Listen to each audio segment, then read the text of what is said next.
অভিশাপ না আশীর্বাদ? জানি এই প্রশ্নটা ম্যাড়ে ম্যাড়ে, ছোটবেলা থেকে আমরা শুনে আসছি, কিন্তু আর্টিফিশিয়াল ইন্টেলিজেন্স এআই এর সময় যেভাবে তরতর করে এগোচ্ছে পৃথিবী, সেই সময় এই প্রশ্নটা একটু অন্য আকার ধারণ করেছে, বিশেষ করে এআই ডাক্তারি। এআই ডাক্তারি কি? ধরুন কারোর কিছু একটা সমস্যা হচ্ছে, শারীরিক সমস্যা, তিনি ডাক্তারের কাছে না গিয়ে এআই এর কাছে প্রশ্ন করছেন, মানে এআই এ ডাক্তারের কাছে প্রশ্ন করছেন যে আমার এই সমস্যা হয়েছে, কি করব?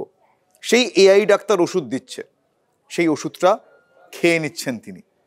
আর এই অসুখটা এমন পর্যায়ে গিয়ে পৌঁছেছে এই মুহূর্তে বড় সড়ো চিন্তার কারণ।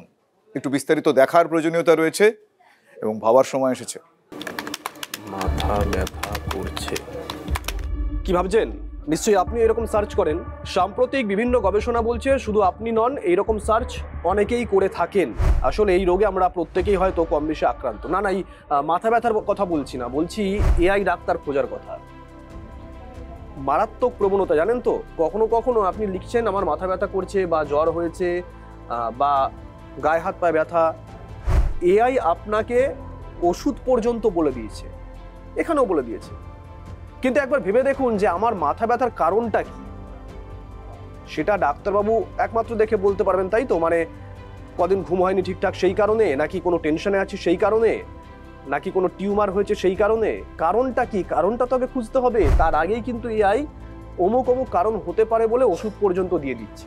আর আমরা অনেকেই আছি, চলে যাচ্ছি ওষুধের দোকানে, ওষুধ কিনছি, খেয়ে নিচ্ছি। ভয়ঙ্কর প্রবণতা। ওই যে বললাম, মাথা ব্যথার আসল কারণ এখন হয়ে দাঁড়িয়েছে কি জানেন? এই এআই ডাক্তার খোঁজা। মোবাইল বা কম্পিউটারে কয়েকটা শব্দ লিখে দিলেই হলো, হাতের মুঠোয় উত্তর। তথ্যের ক্ষেত্রে বিষয়টা খুব উপযোগী হলেও স্বাস্থ্যের ক্ষেত্রে খুবই বিপজ্জনক। কিন্তু এই বিপদের দিকেই আমজনতা ঝুঁকছে বেশি। ডাক্তারের অ্যাপয়েন্টমেন্ট নেওয়া, সময় মতো পৌঁছানো, কিছু ক্ষেত্রে লাইন দেওয়া, তারপর চিকিৎসকের পরামর্শ নেওয়া, সঙ্গে ডাক্তারবাবুর ভিজিট। এইসব ঝক্কি থেকে বাঁচতে অনেকেই এখন এআই ডাক্তারের কাছে চিকিৎসা করাতে চাইছেন। পরামর্শ পাওয়া যাচ্ছে সম্পূর্ণ ফ্রিতে। হ্যাঁ, ইন্টারনেটের সাহায্য আমি এখন নিই, কারণ মাঝে মধ্যে আমাকে ওষুধগুলো দেখতে হয়, ওষুধের সাইড এফেক্ট কি আছে সেইগুলো আমি জানার জন্য ইন্টারনেটের সাহায্য আমি এখন নিই। মধ্যে সাইড এফেক্ট দেখে আমি ওষুধ খাওয়াটা বন্ধ করে দিই, কারণ সবসময় ডাক্তারবাবুকে তো ফোনে পাওয়া যায় না। ডাক্তারবাবুরা যে সমস্ত ওষুধ দেন সবসময় যে ঠিক হয় তা নয়। ধরুন কোনো সময় স্টেরয়েড দিয়ে দিলেন, ধরুন আমার পায়ে ব্যথা আছে, ডাক্তারবাবু ওষুধ দিলেন, স্টেরয়েডে ইমিডিয়েট এফেক্ট হয় কিন্তু আলটিমেটলি ক্ষতি হয়। তো দেখে নিই ওর মধ্যে কোনো স্টেরয়েড আছে কিনা। এই সব কখনো ভেবে দেখেছেন এই প্রবণতা কতটা বিপদের দিকে নিয়ে যাচ্ছে?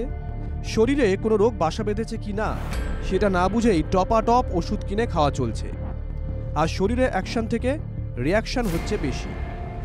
সব কিছু যন্ত্র ডিপেন্ডেন্ট হয় না। আমি একটা ওষুধ লিখলাম, সেই ওষুধের সাইড এফেক্ট কি, সেই ওষুধটা কি ইন্ডিকেশন, সেটা তারা চ্যাট জিপিটি জিজ্ঞেস করে। চ্যাট জিপিটি বলল এতে ব্লাড প্রেশার কমে যেতে পারে, এতে পটাশিয়াম বেড়ে যেতে পারে, এতে কিডনি খারাপ হয়ে যেতে পারে। এবার মুশকিলটা হচ্ছে কি, এই যে সমস্ত সার্চ ইঞ্জিনের যে নলেজগুলো আসছে সেগুলো তো একটা নলেজ।